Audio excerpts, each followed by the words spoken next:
10% হলে বেশি ভালো হতো, যেহেতু দেশের অর্থ অবস্থা সংকটে আছে। এর জন্য আগামীতে দিবে বলে আমাদেরকে আশ্বাস দেওয়া হয়েছে। দেখা যাক কি হয়। আমরা যেটা চেয়েছিলাম যদি এটা পেতাম তাহলে আমাদের মনটা অনেক স্বতঃস্ফূর্ত থাকতো। আমরা ক্লাসে গিয়েও আমরা আসলে খুব আনন্দ চিত্তে, হর্ষ চিত্তে আমরা পাঠদান করতে পারতাম। কিন্তু এখন যেহেতু নেতা মেনে এসেছেন এবং আমরা যেহেতু ওনার আনুগত্য করি, আমরা আশাবাদী যে সরকার হয়তো কোনো না কোনো কারণে পাচ্ছে না, হয়তো বা, তবে আমাদের এটা ডাউট হচ্ছে সরকার যদি চাইতো তাহলে পারতো। আমরা এখনো এটা মনে করি। তারপরেও আমরা তো আসলে সব কিছু নিয়ে জাজমেন্ট করা ঠিক হচ্ছে না। দ্যাটস ওয়াই আমরা আমরাও সহযোগিতা করেছি, ওনারা আমাদেরকে সহযোগিতা করেছে।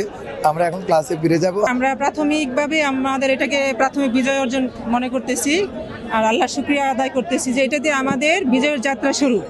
তো আশা করি পরবর্তীতে সরকার আসবে, তারা পর্যায়ক্রমে আমাদের সকল সুযোগ সুবিধা বৃদ্ধি করবে এবং ভবিষ্যতে আমরা চাই, যেহেতু একই বাংলাদেশ, একই ধরনের আমরা সিলেবাসে পড়াচ্ছি, সুতরাং সকল শিক্ষায় জাতীয়করণ হওয়া উচিত।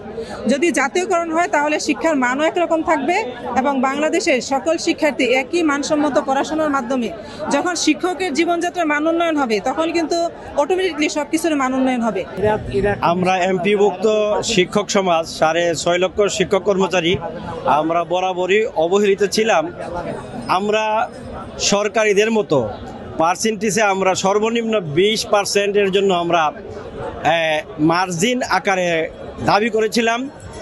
সেটা 13ই আগস্টের পরেই হয়ে যাওয়ার কথা ছিল।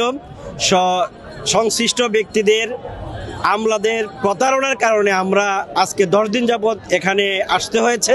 আসলে এই মুহূর্তে সরকারের সক্ষমতায়, আমাদের সরকারের সক্ষমতায় 15% এই মুহূর্তে আমরা মেনে নিয়েছি। আমাদের শিক্ষক নেতা আজিজ স্যারের নির্দেশে আমরা মেনে নিয়েছি এবং এই অর্থ বছরে 7.5%, আগামী অর্থ বছরে 7.5% দিচ্ছে।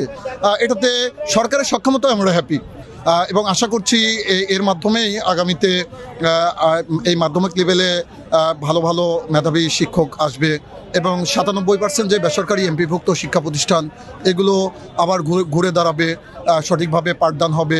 পাশাপাশি আমাদের যে মেইন একটা দাবি ছিল জাতীয়করণ, আসলে এই মুহূর্তে জাতীয়করণের যে প্রাথমিক ধাপটা আমরা কিন্তু আজকেই এই 15%-এর মাধ্যম দিয়েই আমাদের প্রাথমিক ধাপটা কমপ্লিট হলো। বান্ডেল থাকলে প্রতি সেনমানিতে টাকা বাঁচবে।